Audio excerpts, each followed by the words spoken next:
जय श्री कृष्ण, राधे राधे। स्वागत है आप सभी का आपके अपने भक्ति सागर चैनल में।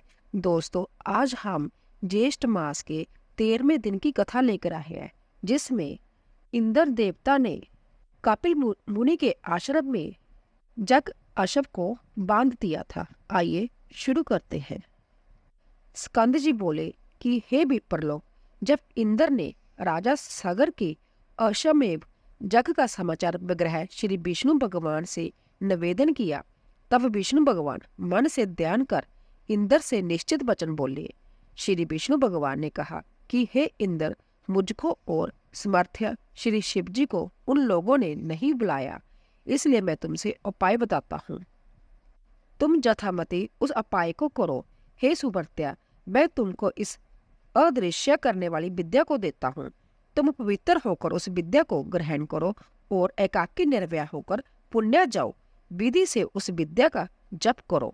सावधानी के साथ जग अशव का हरण करो और उसी तरह मोर पूर्वक कपिल ऋषि के समीप जाओ तथा देखकर वही शुभकारी जग अशव को रखकर अपने स्वर्ग को जाओ और पूर्ववत्या अपना काम करो, अन्यथा वह सब मेरे साथ तुमको मारेंगे, इसमें संशय नहीं है। विष्णु भगवान के वचन सुनकर विधि पूर्वक इंद्र ने स्नान किया और अदृश्य करनी विद्या को ग्रहण कर प्रथम मधुसूदन भगवान को प्रणाम किया और पूछा कि हे विष्णु, कपिल मुनि कहाँ पर है। श्री विष्णु भगवान बोले कि हे इंद्र, कलिंग से पूर्व दिशा में पृथ्वी के अंदर गुफा में कपिल ऋषि ने पाताल के समान महान विग्रह बनाया है।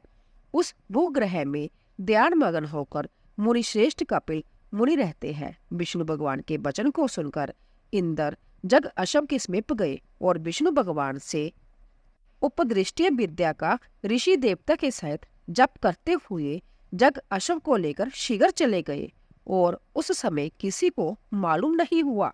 एकांत में ध्यान मगन कपिल मुनि को देखकर इंद्र ने विधिवत प्रणाम किया और वहां हे श्रेष्ठ जग अशव को बांधकर इंद्र भी अपने नगर स्वर्ग को चले गए।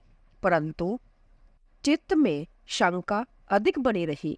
इधर जग अशव के हरण को हो जाने पर हे रक्षक एक साथ अज्ञान से मोहित होकर सभीयों ने राजा से आकर कहा कि हे वसुधापते, जग अशव कहाँ गया अथवा उसको कौन ले गया, यह हम लोग नहीं जानते। हे विप्रलोक, हम रक्षकों के वचन को सुनकर सगर के पुत्र जग अशव के अन्वेषण में 10 दिशाओं में गए।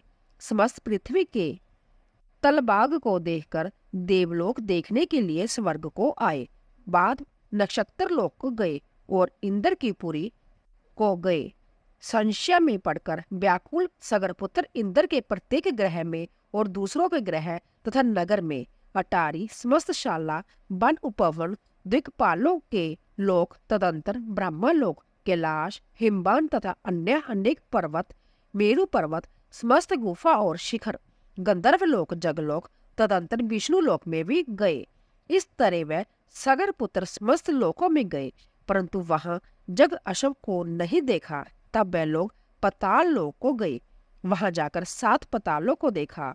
तदंतर अपने शिविर को गए और सब दुखी हो गए तथा प्राण त्याग करने को तत्पर वह सब काल से प्रेरित होकर पृथ्वी को खोदने लगे। अकस्मात उस विचर से मिला हुआ 100 योजन के विस्तार में इंद्रालय के समान और मनुष्यों से रहित दिव्य गुफा को देखकर सब के सब उस गुफा में चले गए। वहां जाकर कमल रज्जु से बंधा जग अशव को देखा। तदंतर वहां पर ध्यान में लीन कपिल नामक ऋषि को देखा, जो कि मन में सृष्टि संहार शाप और अनुग्रह करने वाले हैं।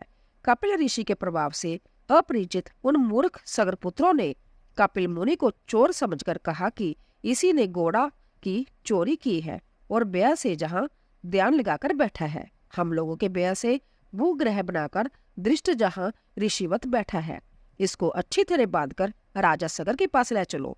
जय कहकर उन शूर सगर पुत्रों ने बड़ा कोहलाल किया और उन कपिल मुनि को बांध दिया तथा कतिपय लोगों ने उन पर प्रहार भी किया। ध्यान को त्याग कर जब तक कपिल मुनि उनको देखते हैं तब तक वह संत सगर पुत्र कपिल मुनि के नेत्र अग्नि से जलकर भस्म हो गए। बोले विष्णु भगवान की जय। तो दोस्तों इसी तरह 13वां अध्याय पूरा हुआ। तो दोस्तों आशा करती हूँ कि आपको हमारी कथा अवश्य पसंद आई होगी। प्लीज जाने से पहले चैनल को सब्सक्राइब कीजिए, लाइक कीजिए और ज्यादा से ज्यादा शेयर कीजिए। आप सभी का धन्यवाद।